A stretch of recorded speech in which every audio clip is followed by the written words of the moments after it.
can see this is just after the second tower came down at around 10:30 this morning. You can see a sense of the thick clouds at ground level that we've been talking about all day. People just attempting to evacuate the area. That looks, well, it's difficult to tell where the fence is. It looks like it could be City Hall Park. But you can see, even at City Hall Park, which is quite far from the scene, yes, it is City Hall Park, just how thick that smoke was. And clearly City Hall in the distance there, and that cloud of dust coming toward everybody with the collapse of that building, and it was such an entirely unexpected development, because the fire that we saw burning up at the top of the towers was one thing, but then that explosion that ripped through there, and it was not something that we expected, and dramatic to watch. We've said this before, but at first, to see the initial impact where the two planes hit, it really seemed as though the top maybe 20% of the buildings were affected, and that was about it. And given the fact that, you know, many of us have lived through the 93 bombing, which was at the structural base of the building, it just did. I mean, I suspected that there was some structural damage, but it never occurred to me that the building would come down until I saw it coming down before my eyes. And you had questions at that time. You know, I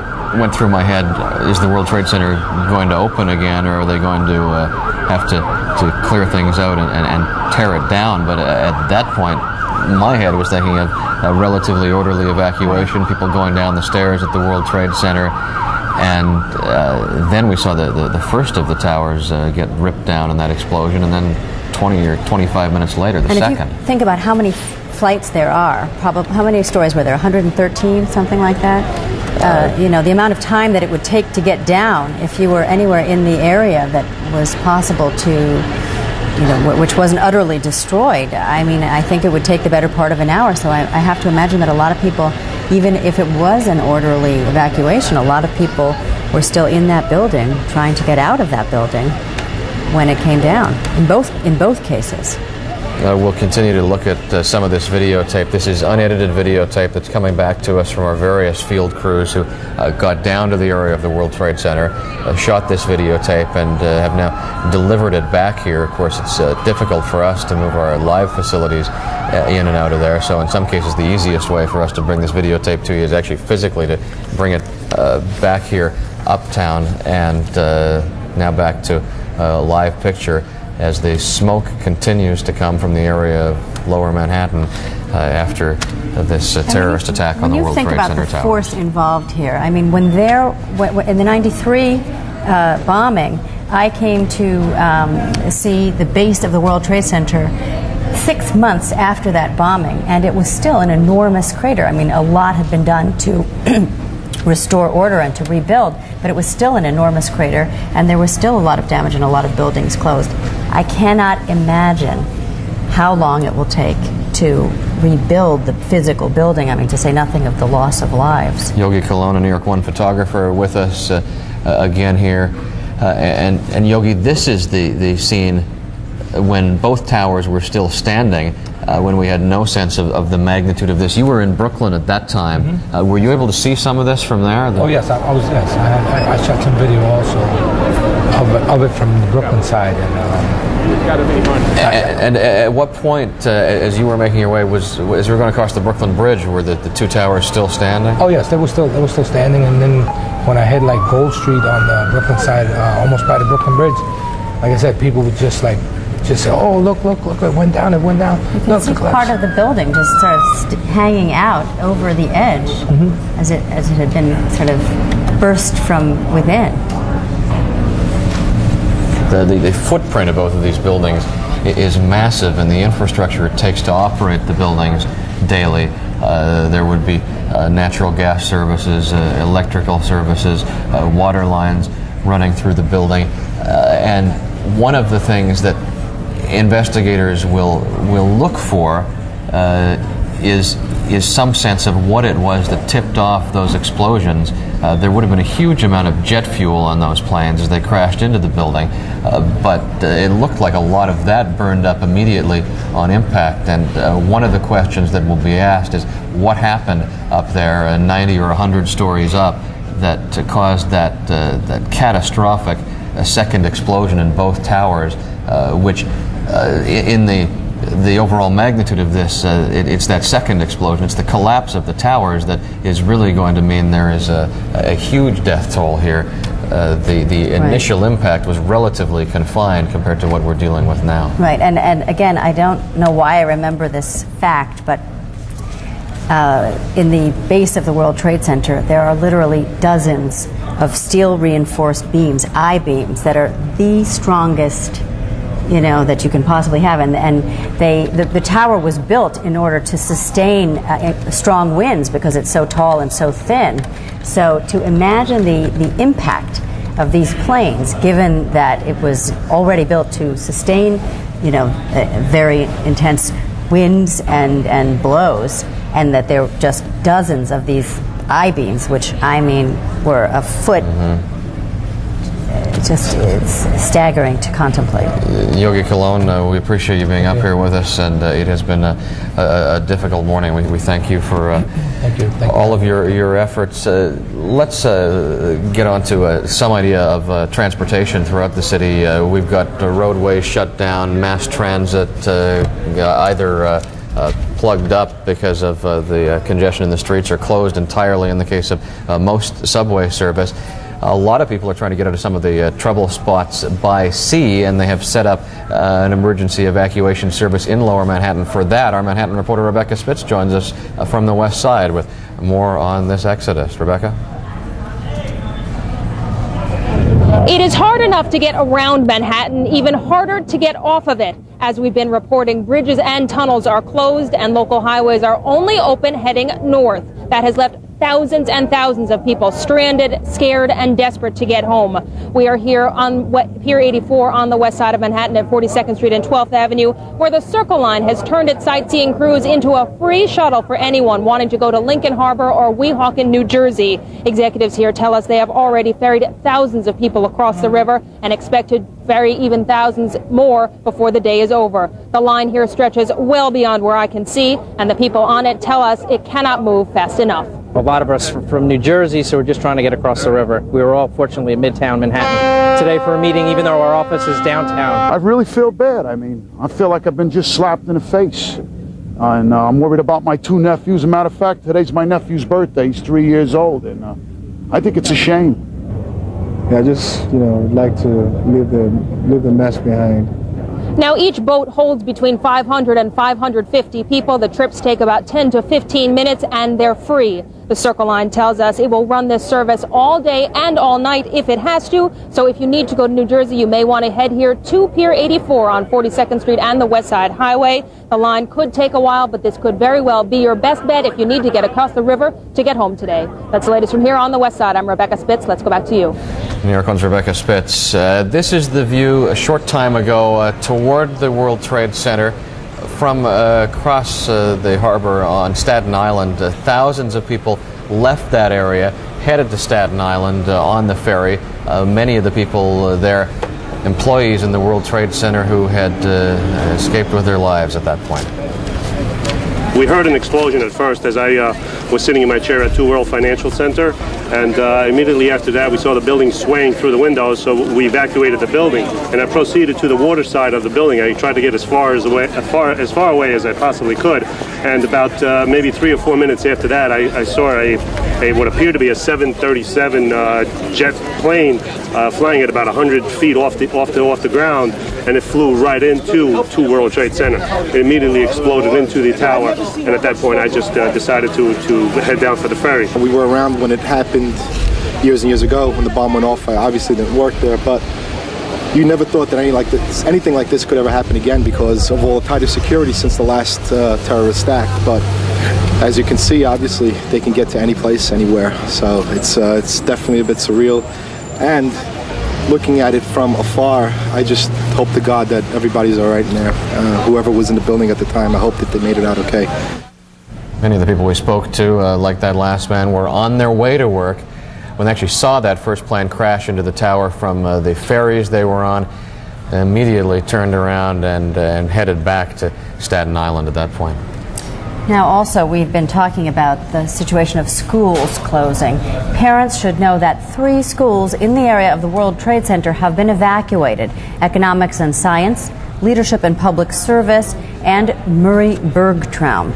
Children from PS 89 and PS 234 are being moved to PS 41, and that is located at 116 West 11th Street. Also, students from PS 150 have been moved to PS 3, located at 490 Hudson Street. Meanwhile, PS 89, PS 234, and Stuyvesant are being used for triage. Parents and only parents may come and pick up their children there. Now, around the city, all teachers, security, and other staff members are asked to stay in the school late. Evening and after-school programs are canceled. Schools will remain open under shelter locations. Children with Metro cards will remain in the schools until the TA has restored service, and we don't know when that will be. Children on yellow buses will be able to board those buses as normal. If parents are not at drop-off locations, the children will not be dropped off, and they will be returned to the designated school districts. So, word from the FAA now as we update this story from a national perspective. Shortly after it became clear what was happening, all 3 of the local airports were closed. Newark, Kennedy, and LaGuardia all closed at that point. And then the FAA made the decision to shut down air traffic nationwide, not allow any further takeoffs, and to start bringing planes in. The Federal Aviation Administration now saying that all commercial aircraft in U.S. skies have reached their destinations and no additional takeoffs are being permitted. In addition to that, Canada has restricted air travel for today as well. And Greyhound Bus has suspended intercity travel throughout the country as well.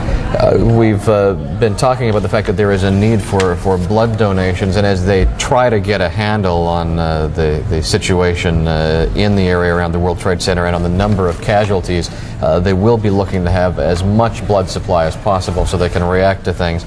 The New York Blood Center and the Red Cross have advised us about some of their efforts to collect blood, and we've got 3 locations here. The New York Blood Center is at 310 East 67th Street. If you are able to get there, particularly if you live nearby, take a moment away from the television and walk down there and see if you can help out. Also, New York Blood Services at 150 Amsterdam Avenue. That's the Red Cross facility there at 66 in Amsterdam. And they've also set up a blood donation center in Midtown at the Citicorp Center. That's 153 East 53rd Street, just trying to get that inventory of blood up so that they can react to this emergency. And in addition to the blood, another precious resource is at risk right now, and that's mental health. And the Red Cross has asked that any qualified, certified New York mental health professionals should come as soon as possible to the Red Cross and volunteer their services, because there will be mental health counseling throughout the city at Red Cross facilities, and that is obviously something that will be required by many, many people today.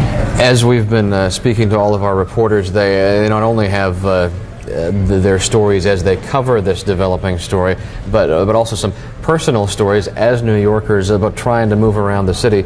One of them, New York One's Davidson Golden, who had to make his way into the city to get to work and to add to our coverage of this. Davidson Golden, tell us about the morning as it's transpired for you.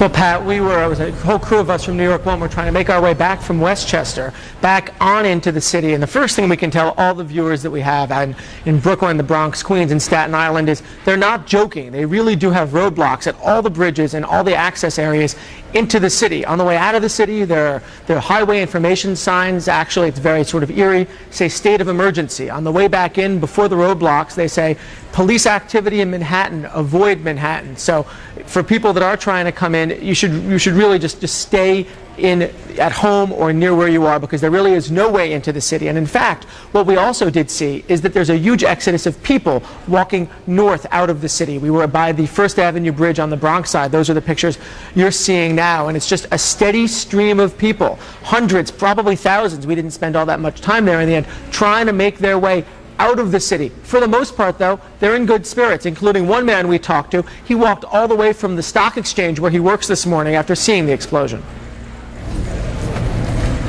And I stood right across the street. I'm looking, and I heard the roar, and all of a sudden I saw this plane. I mean, it was right there.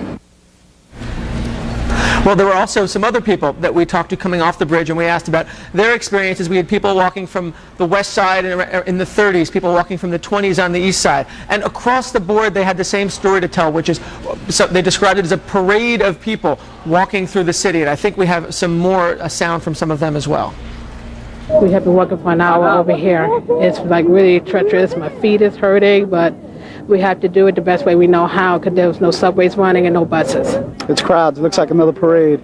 I can't give you the amount of people that are walking downtown, but there's tons of people coming uptown from down there. It's very messy down there right now. And New York One's Davidson Golden telling us the story about his trip into the city and the way that New Yorkers are pulling together here. He talked about the roadblocks on the streets, and though it's outside of our New York One viewing area, it just gives you an illustration of how widespread the impact of this is. From Suffolk County Police, the Long Island Expressway is being closed westbound at exit 61. You make that trip out that way quite regularly. Exit 61 is some 60 or 70 miles out onto Long Island, I think. Yes, that's it's amazing that it would be closed from that far out. Obviously, we've been talking about these concentric rings around the city, stretching out from the epicenter of where the World Trade Centers were, and those rings are getting larger and larger as the reality of this disaster is setting in. On the phone with us from the MTA to give us an idea of what is going on in terms of buses and particularly subways in the city is Tom Kelly of the MTA. Tom, are you with me? Yes, I am. Tom, just if you can give me the status report to begin with. What have we got as far as subway service? Fine. We have resumed service on the A, B, C, D, E, F, J, M, L, and the number 5 and the number 7 trains. All of them are running now, and we are urging people to take them to head out of the Manhattan area. We have not resumed service yet on the 1, 2, 3, 4, and the 9 train because of AC and DC problems affecting both the tracks and the power to the trains. Buses are operating in Manhattan above Houston Street, and they're running in the other 4 boroughs fine, but are experiencing, obviously, traffic backups. Penn Station is open.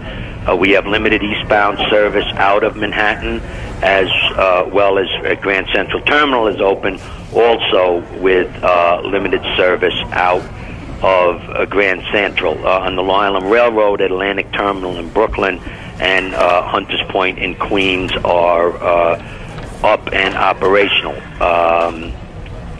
Any trains on either the subway or the Long Island Railroad and Metro North are discharging all passengers prior to coming into Manhattan. However, anyone that is employed in the emergency area, such as police, firefighters, doctors, National Guard members, or anybody like that coming in, should identify themselves to train crews, and they will be permitted to stay on the train and bridges and tunnels, as well as we won't be seeking tickets for either Long Island Railroad, Metro North, or the city subway system from the area around the area affected, either Grand Central, Penn Station, or the subway stations in the area along down near the World Trade Center. Tom, do you have any indication of the integrity of the structure on the tracks on the 1, 2, 3, 4, and 9 trains? I mean, The 1, 2, the 1 and the 9 particularly pass right under the World Trade Center there. Do you have any update on whether those tracks are intact down there? At this point, I don't have any first-hand knowledge of that, but I know that we have crews that are working with the city officials and stuff, and when it's deemed safe for us to be able to go down and check on the integrity of the tracks and the stations, etc., we will do that. But our primary concern was to be able to get train service and bus service out of that area in Lower Manhattan. We have put that service, as I mentioned to you earlier, we've got service restored down there. We have bus service down there, and in the other boroughs, it hasn't been affected other than for large traffic delays. And you had enough warning on this that you didn't have trains in that area immediately under the World Trade Center towers at the time they collapsed. So you're not dealing with a situation where there were trains with passengers trapped in the area. They all managed to clear out of the area? That's my understanding. Again, all of that for a definitive and final answer on that would have to wait, obviously, until we get down there. But shortly after the explosion, the service was stopped. However, all trains were brought into stations and passengers were discharged there. And again, it's a tribute to our customers at how orderly the process went and how understanding everybody was about it. Tom, we talked a lot about subway service. Again, if you can recap for me, what's the status of bus service? Are you continuing to run that? Yes, bus service is operating in Manhattan above Houston Street. Tom, Yes. Tom, I'm sorry, I got to interrupt you. Mayor Giuliani is holding a news conference, so we'll let you go. Thank you, Tom. Obviously, one of the most difficult days in the history of the city and the country. The tragedy that we're all undergoing right now is something that we've had nightmares about, but probably thought wouldn't happen. My heart goes out to all of the innocent victims of this horrible and vicious acts of terrorism. And our focus now has to be on saving as many lives as possible. We have hundreds of police officers and firefighters who are engaging in rescue efforts in Lower Manhattan. I want to thank Governor Pataki for the incredible cooperation and coordination, and including deploying the National Guard that will be available to relieve our police officers and firefighters and emergency workers in the next couple of hours. The governor and I just spoke to the President of the United States. The coordination with the federal government from the time of the first attack has been excellent, including closing off the airspace around Manhattan and doing everything that can possibly be done in the face of this barbaric act to make the city secure. And we will strive now very hard to save as many people as possible and to send a message that the city of New York and the United States of America is much stronger than any group of barbaric terrorists, that our democracy, that our rule of law, that our strength and our willingness to defend ourselves will ultimately prevail. And I'd ask the people of New York City to do everything that they can to cooperate, not to be frightened, to go about their lives as normal. Everything is safe right now in the city, and the people who are doing the relief effort need all the help they can get. And then, Governor, thank you very much for your assistance and your help and your support. Thank you. Thank you, Mayor, for your leadership through this crisis. This is a vicious attack upon New York. It's an attack upon America. It's an attack upon the whole concept of freedom and our way of life. And we cannot let these attacks succeed. The first step has to be to make sure we do everything in our power to protect the people and to save the lives of those whose lives are still at risk, and to help those who have been injured. And I want to commend the mayor, and I want to thank my colleagues from Connecticut, New Jersey, Pennsylvania, and the federal government have all offered and made ready support to help us deal with this ongoing crisis. The people of New York are not only the freest and most diverse people in the world, we're also, I believe, the most capable of rising to meet the challenges of this type of attack. And right now we want New Yorkers to remain calm, to go about their business, to appreciate the fact that everything to provide for their safety is being done, to appreciate that everything that can be done to provide for the health and the needs of the people who are still at risk is being done, and that we will continue to work to make sure that we get through this as strongly and quickly as possible. I want to thank the federal administration. Secretary Thompson has been on the phone with me a number of times, as well as the President, for what they are offering and prepared to do. And we're just confident that, well, this is a horrible attack, and one that is despicable and really unthinkable in its magnitude. We will get through this, and we will continue to have a great and free country, state, and society. Do we know the number of casualties at this point, sir? I don't think we really want to speculate about that. The number of casualties will be more than any of us can bear ultimately.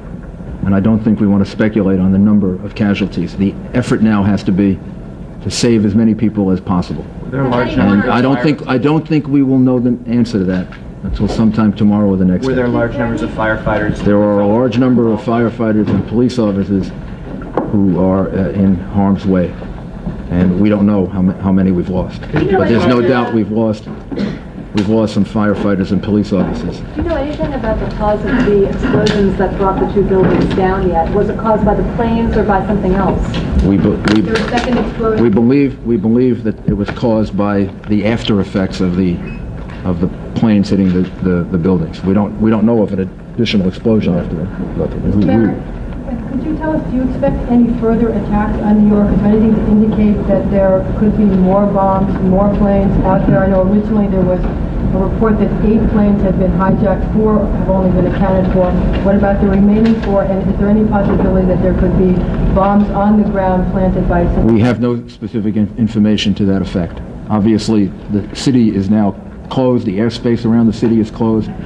And we are on heightened alert. But we have no specific information suggesting any further attack. Can you tell us where the planes came from? Major warships coming into the port of New York. I think to give the people of New York confidence, to show that the federal government is standing with us, and to just to make certain that nothing further happens. This has been a very, very difficult and traumatic day for the people of the United States and the people of the city. And I think that it's an act that shows that the federal government is going to do everything they can to support us and help us. Can you give us an idea of the extent of the rescue effort that's going on right now in Lower Manhattan? The scope of this operation? There are over 1,000 rescue workers, probably about 2,000 that are deployed, trying to get into the buildings, trying to find people, trying to search for people. The governor and I spoke a couple of hours ago, and the governor has deployed the National Guard to relieve them because our people are going to need reinforcements pretty soon. But right now they don't want to leave because they're searching for innocent citizens, and they're searching for some of their brothers and sisters. Are you finding survivors? Yes, we have some numbers that we can give you. We have 1,500 people at Liberty State Park who were evacuated, described as walking wounded. They were evacuated by ferry and other means.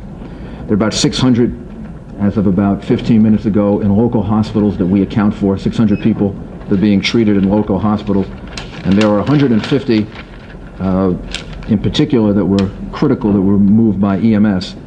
New York City has 170 hospitals, so we have a lot of hospitals, and we're utilizing all of them. Probably the one that was the hardest hit was St. Vincent's Hospital, and I would like to just single them out and commend them, because as I was rushing down there after the first plane hit, before the second, they were already deploying people on the street. I could see the doctors and nurses outside getting ready to receive people. And that was before the second plane actually hit the World Trade Center. What was your experience down there? Also blood donations. We have several sites for blood donations. 153 East 53rd Street, 66th in Amsterdam, which is the Red Cross, and 310 East 67th Street. If people want to do something and they can donate blood, that's going to help not just today but tomorrow and the next day. This relief effort is going to take some time. Mr. Mayor, you were one of the first people down there. Can you describe the scene in your own words, what you saw down there? I don't know that I'm really able to describe it. It was the most horrific scene I've ever seen in my whole life. We saw the World Trade Center in flames, a big gaping hole all the way on the top of it. We could see people jumping from the top of the building. And then we went into Barclay Street, 75 Barclay Street, I think it was, and we were there when the building collapsed. And it collapsed in part on 75 Barclay Street. So we were trapped in the building for maybe 10 or 15 minutes, trying to get out different exits. And we finally went through a basement and came out 100 Park Place. Did you ever fear for your own safety, sir? Sure, yeah. What went through your mind? I don't think anything went through my mind other than making sure that we all remained calm and found an exit and just tried to figure out the most intelligent thing to do. Probably the same thing that went through the minds of 10,000 other New Yorkers who I could see on the streets, and I really have to commend them. If you really want to know what New Yorkers are all about, you just watch the way in which they handled themselves. They didn't panic. They moved deliberately. They moved swiftly. But they didn't hurt each other. They helped each other. I mean, these are just the most wonderful people in the world. Do we know anything about the composition of that dust that blankets lower Manhattan? Is there any asbestos or any hazardous material in that dust? I don't know. I don't know the answer to this. Mr. Mayor, there were reports of gas explosion related to this as well. Are you aware of that? There was a gas leak or possible explosion? We don't believe it. We don't believe that's the case. Mr. Mayor, can you tell us anything about where the planes come from, where the aircraft came from? Bill Diamond reminds me that we've turned off the gas in the city buildings, just to be certain. Can you tell us as a precaution where these aircraft came from? There was a report they may have been hijacked in Boston. I think we should leave. I think we should leave that up to the federal government to. Yes, we do have some information, but I think we should leave that up to the federal government to release that information. Our focus is on the relief efforts. And Governor, what about security for the rest of the city? Do you think there should be any retaliation on the part of the United States for what happened here in this country, both in New York, Washington, and other places? First step right now, Marcia, is to make sure we do everything to help those people who need our support, and whether they're injured or still trapped in buildings. The second thing is to make sure at the same time we're providing the maximum security against possible additional incidents. But clearly, this is an attack upon America. It's an attack upon our freedom and our way of life, and we must retaliate and go after those who perpetuated this heinous crime against the people of America. Mayor, this is compared to Pearl Harbor. Do you consider this to be an act of war? This has been compared. I'll do both. This has been compared to Pearl Harbor. Do you consider this to be an act of war? This is a vicious, unprovoked, horrible attack on innocent men, women, and children. It's one of the most heinous acts certainly in world history. And as the governor said, and I said to the president, we fully and completely support him in any action that he has to take in order to make an example out of the people who are responsible for this. Is it an act of war in your mind? I don't know that I want to use those words. I think the president is the one that has to respond, and I think what he has to know is that all of us in New York support him, and support him completely in the efforts that he's going to have to make over the next couple of days, week, and to make a point that people can't do this. You can't attack innocent men, women, and children. And ultimately, I'm totally confident that American democracy and the American rule of law will prevail. And the people of New York are going to help to demonstrate that over the next couple of days. Anybody take responsibility for this? Any group take responsibility at this time? And what is the city doing to safeguard the citizens now that something like this happens? Well, first of all, I don't know of anyone that's taken responsibility for it at this time. And secondly, the New York City Police Department is fully deployed, not just in the rescue effort, but all throughout the city of New York, offering as much protection and as much security as we're capable of for the citizens of the city. And at this point, I believe that the people in New York City can demonstrate our resolve and our support for all the people that were viciously attacked today by going about their lives and showing everyone that vicious, cowardly terrorists can't stop us from being a free country and a place that functions. And we'll do everything we can to make that point. Jennifer Steinauer, please. Just a housekeeping thing. Can you tell us what's going to happen to the New York primary? This morning I issued an order suspending the primary across the state. There will be no primary today, and we'll reschedule it once we get through this. Jennifer, Mayor, can you please. please walk us through the municipal services right now, what's going on with the subways and the schools, the courts? The subway, the schools, the chancellor, I commend the chancellor. He was on the phone a number of times with us. He coordinated very, very carefully what would happen. He thought it out, and he came up with a very good plan, which was essentially to keep the schools open, to keep the children in school, so we didn't have a large number of children in the different boroughs that would be released from school. They're being released, I shouldn't say as normal, but basically on the normal schedule.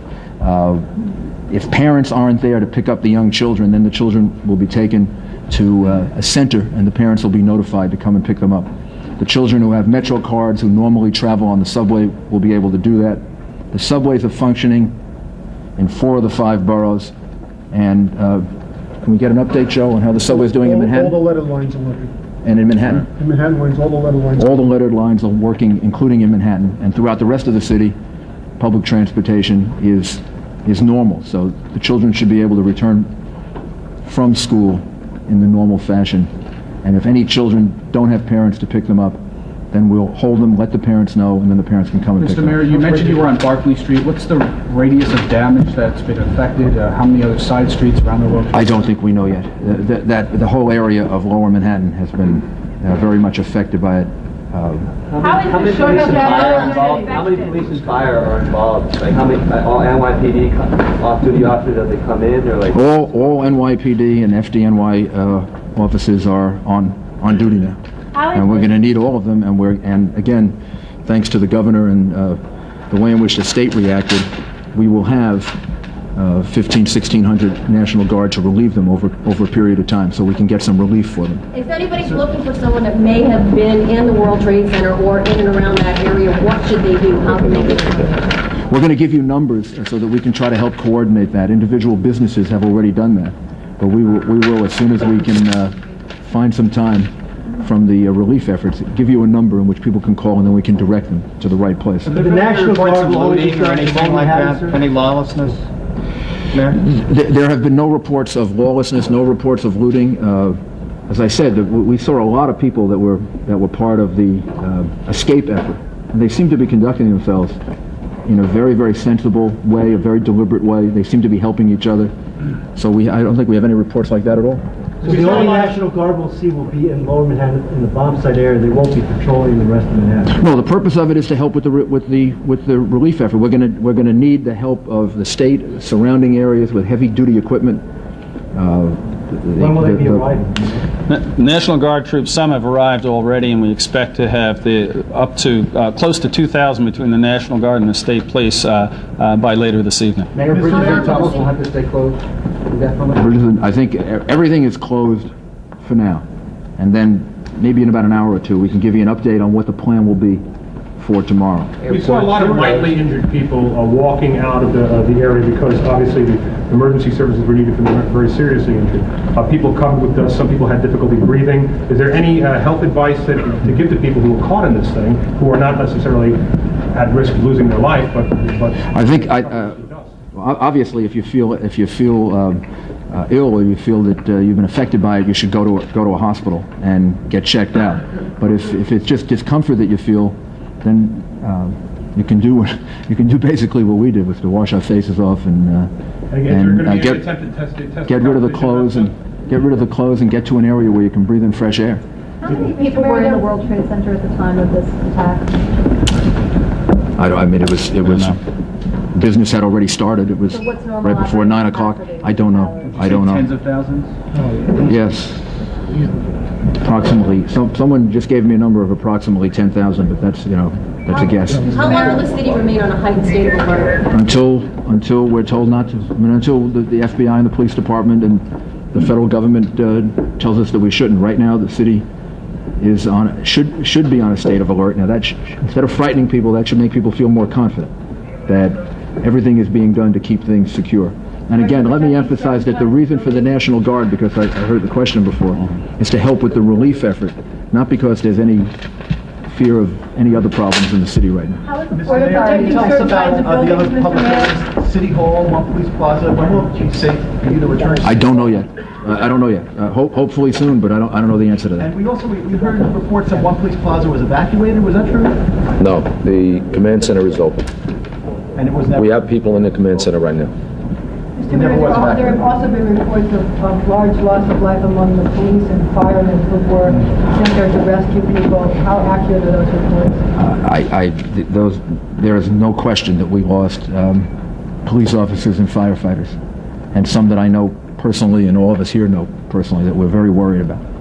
And we're not going to know the answer to that until much later. And maybe we should just close now and give you a briefing later. And I would just ask everyone, I talked to Cardinal Egan before because he's at St. Vincent's Hospital. Everybody should in their own way say a prayer and ask God for help and for assistance, and also ask God to give us the strength to overcome this, because I know we're going to need strength to overcome it. And I want the people of New York to be an example to the rest of the country and the rest of the world that terrorism can't stop us. American democracy is much stronger than vicious, cowardly terrorists, and we're going to overcome this. Thank you, sir. Thank you. Thank you. Well done, Mayor. Do we know when the next briefing will be? An hour and a half. An hour and a half? Yeah, probably. Okay, Mayor Giuliani and the governor speaking to us at what I understand is an undisclosed location, as they have set up an emergency command center, and providing that briefing about the status of the rescue operations and exactly what is going on around the entire metropolitan area. And they will have another briefing in about 90 minutes, as we were hearing at the end of that. I think he spent the bulk of his conversation reassuring New Yorkers that New York City is safe, and congratulating New Yorkers on their reaction, saying that they were sensible, that there were no reports of lawlessness and no reports of looting. He did say that the 1,500 to 1,600 members of the National Guard will be coming in, not because of an anticipated larger disaster, but simply to relieve those who are on duty now, because, as he said, all New York City police and firefighters are to be considered on duty at this time. And on the topic of the death toll, the mayor was asked about that, says this is simply not a time when they have a sense of the number of people who might have been killed or the number of people who are unaccounted for at this point. He says perhaps tomorrow, perhaps the day after, as they attempt to get some sort of numbers there. There is just such massive destruction in Lower Manhattan that it's really just not something that they can deal with right now. He did say, though, that as the rescue operation was going on, because remember, as this played out, there were these two planes that were flown into the side of the World Trade Center, and at that point the instinct of the fire and police personnel is to move to the building to help the people there, and they were drawn toward the World Trade Center towers, not knowing that within half an hour the structures would be compromised to the degree that both of those towers collapsed. So Mayor Giuliani said that he is sure that there are fire and police personnel that have been lost, but does not have a number at this point. Right. The closest he came to quantifying it in any way was to say that it was simply more than any of us could bear to know. And surely that is true. He spoke about this as a nightmare, a horrible and vicious act of terrorism, and said the current focus, as it should be, is on saving as many lives as